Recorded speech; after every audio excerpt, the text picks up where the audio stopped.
हरियाणा भर के tubewell operator आज करनाल में एकत्रित हुए। अपनी मांगों को लेकर जोरदार प्रदर्शन जो है किया जा रहा है। आप देख सकते हैं तस्वीरों में कि सैकड़ों की संख्या में ट्यूबवेल ऑपरेटर यहां पर पहुंचे हैं और नारेबाजी जो है वो लगातार की जा रही है। क्या कुछ मांगे हैं, संगठन के पदाधिकारियों से बात करेंगे। तो सुरेंद्र जी, सबसे पहले जानना चाहेंगे प्रदेश भर में जो ट्यूबवेल ऑपरेटर है वो यहाँ किस वजह से पहुंचे? देखो जी, मैं सबसे पहले तो आपके चैनल का धन्यवाद करता हूँ। हमारी आपकी तरफ से आप मुख्यमंत्री को, प्रदेश को हमारी तरफ से आवाज़ पहुँचाने के लिए तहे दिल से धन्यवाद करते हैं।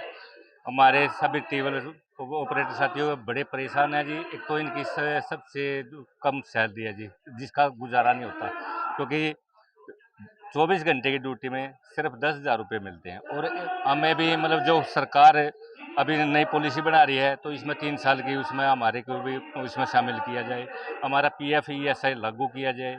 और जो आदमी मतलब टेबल पर काम करते हुए एक्सपायर हो जाते हैं, उनके बगैर शर्त के घर से एक आदमी को नौकरी दी जाए और एक हमारा रोजगार सुरक्षित किया जाए। सबसे मेन मुद्दा है हमारा रोजगार सुरक्षित किया जाए जी। और तनख्वाह की बढ़ोतरी की जाए। जब तक हमारे को रेगुलर उसमें पॉलिसी में नहीं लिया जाता, तब तक हमारे को कम से कम भी 26,000 रुपये तनख्वाह मिलनी चाहिए जी। इसलिए अभी किस तरह की दिक्कतें आ रही है, क्योंकि जो ग्रामीण ट्यूबवेल ऑपरेटर है उनकी जो सैलरी है ग्राम पंचायतों के माध्यम से मिलती है। मैं संजीव बात्ता, प्रदेश महामंत्री जी। दिक्कतें ये आ रही है जी, हमारे कर्मचारी काम तो कर रहे हैं, तो अभी तक पूरे हरियाणा में पोर्टल पे भी नहीं चढ़ा रखे जी। जो साथी पोर्टल पे नहीं चढ़ाए गए, जज्जर के हैं, अपने जींद के उजाना ब्लॉक के हैं, हिसार से हैं, अभी पूरे हरियाणा कई जिलों में साथियों को अभी तक पोर्टल पे नहीं चढ़ाया गया, जबकि वो 15-15 साल से काम कर रहे हैं जी। और उससे अलग जो हमारे साथी गुजर चुके हैं, उनके परिवार भी लगातार ट्यूबवेल चला रहे हैं, उनके नाम पोर्टल पर चढ़ा के जी उनको बिना शर्त के उनको रोजगार दिया जाए जी। और हम तो सरकार से यही मांग करते हैं, जो सरकार नियमितीकरण की पॉलिसी ला रही है जी, उसमें हमारे साथियों को लिया जाए, क्योंकि हमारे साथी पिछले 15-15, 16-16 सालों से काम कर रहे हैं। और ये ड्यूटी के नाम पर 24 घंटे में 22 घंटे ड्यूटी दे रहे हैं। क्योंकि गांव में आप भी जानते हो, बड़े बड़े गाँव में पानी की दिक्कत बहुत है, लाइट की दिक्कत है।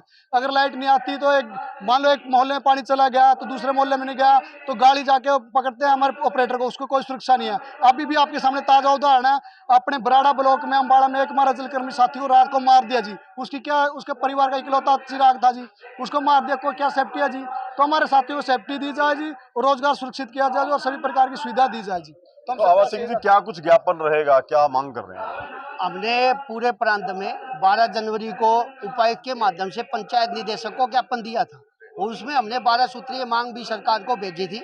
लेकिन आज आप देखिए कि 13-14 दिन के बाद भी सरकार नहीं चेती है। तो आज हम पूरे प्रदेश के जलकर्मी यहाँ इकट्ठे हुए हैं और हम यहाँ पैदल मार्च करेंगे, यहाँ से मुख्यमंत्री आवास की तरफ ज्ञापन देने के लिए जाएंगे। तो अगला कदम क्या रहेगा, क्योंकि जिस तरह से आप बता रहे हैं कि लंबे समय से आप अपनी ज्ञापन दे रहे हैं, मांग कर रहे हैं, लेकिन सरकार की तरफ से अभी तक कोई हरी झंडी नहीं मिली।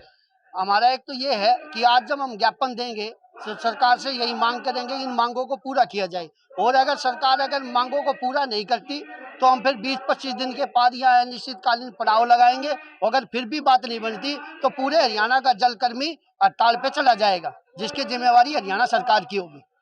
तो बिल्कुल देखिए, जिस तरह से चुनावी साल है, तो ऐसे में सरकार की मुश्किलें अब और बढ़ने वाली हैं, क्योंकि लगातार सरकारी विभाग धरना प्रदर्शन पर डटे हुए हैं और इसमें अब एक नया नाम शामिल हो सकता है। जो ट्यूबवेल ऑपरेटर है वो भी लगातार जो है विरोध प्रदर्शन कर रहे थे, अब उनका भी जल्द जो है अनिश्चितकालीन धरना शुरू हो सकता है, क्योंकि आज अपनी मांगों को लेकर प्रदेश भर के ट्यूबवेल ऑपरेटर करनाल में एकजुट हुए हैं और ज्ञापन के माध्यम से सरकार को एक बार फिर अल्टीमेटम दिया जाएगा। करनाल से महेंद्र सिंह, इंडिया न्यूज हरियाणा।